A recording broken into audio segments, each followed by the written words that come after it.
Hey guys, what's up? I'm here to give you guys a recap on the new episode of HAIKYU to the Top on episode 16, or you could call it HAIKYU to the Top Part 2 or Season 2 on episode 3. Anyways, this episode right here, looks like to me, this episode reminds me a lot of how certain people can be and how much it affected me back then. But anyways, that aside, let's just get this started, okay?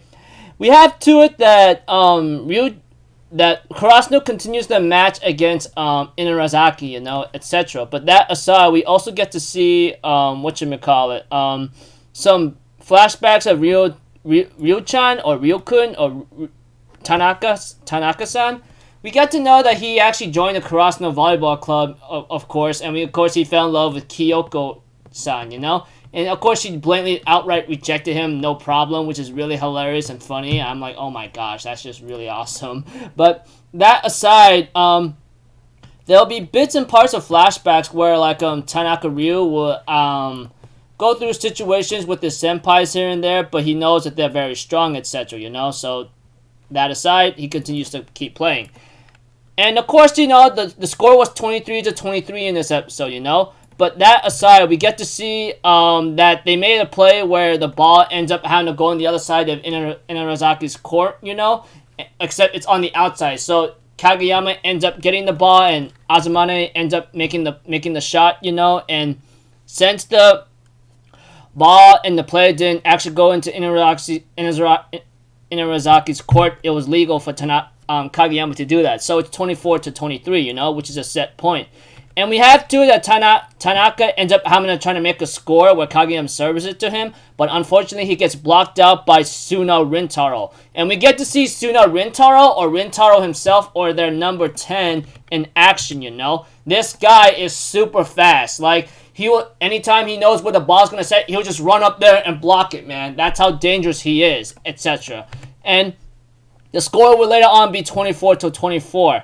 Even right now, what makes it worse and ugly right now is that eventually they end up having to be in a situation where Tanaka gets blocked out again, but they manage to pick it up and score back, That aside, when Tanaka in this episode was about to receive the ball from Miya Atsumu's jump serve, unfortunately for him, Nishinomiya decides to take it instead, etc.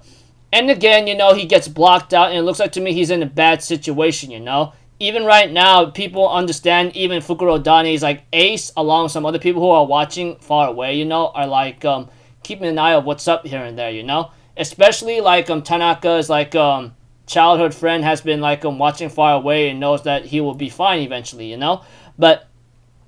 But throughout this episode, it's been back and forth for Inarizaki and Karasuno making a set point and scoring back and forth. That's what it looks like to me every time when I look at it, And it looks like to me it's difficult for Ryo-chan or Ryo-kun himself to try to get the ball set up or to hit the ball, because of what's happening to him.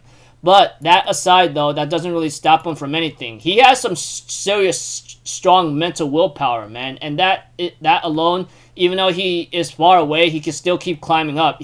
As long as he can keep trying, he can keep going.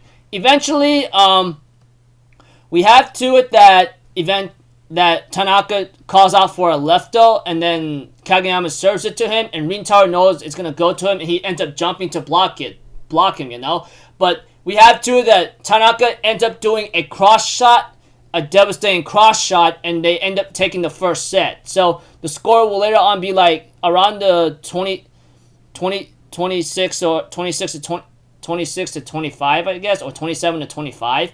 Sorry, I think my memory sucks so bad anyway.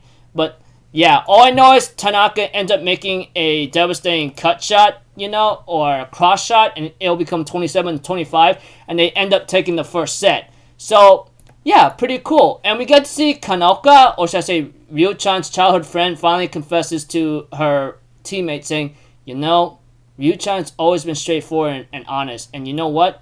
I really did got my heart broken, I really just had my heart broken. And I'm like, oh man, I really hope Ryo-chan really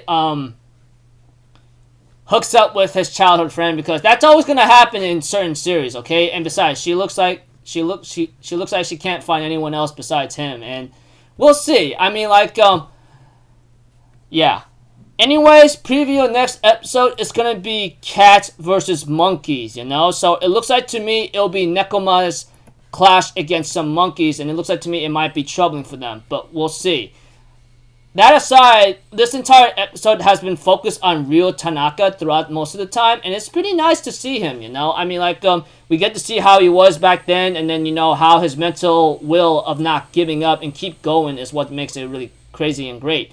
Anyways, I'm looking forward to next episode. Hopefully it'll be slick, and yeah, we get to see Nekoma up against some monkeys, so we'll see how this one goes. I mean, we all know how Nekoma is. If you guys been keeping up with HAIKYU's OVAs, etc., and how they've been doing, you'll know that they are a formidable team. Anyways, that's about it, people. I'll see you guys in the next video. I'm Alpha Zero. Have a good day, and I'll see you guys next time, alright? Peace out. Bye-bye. Toot-toot!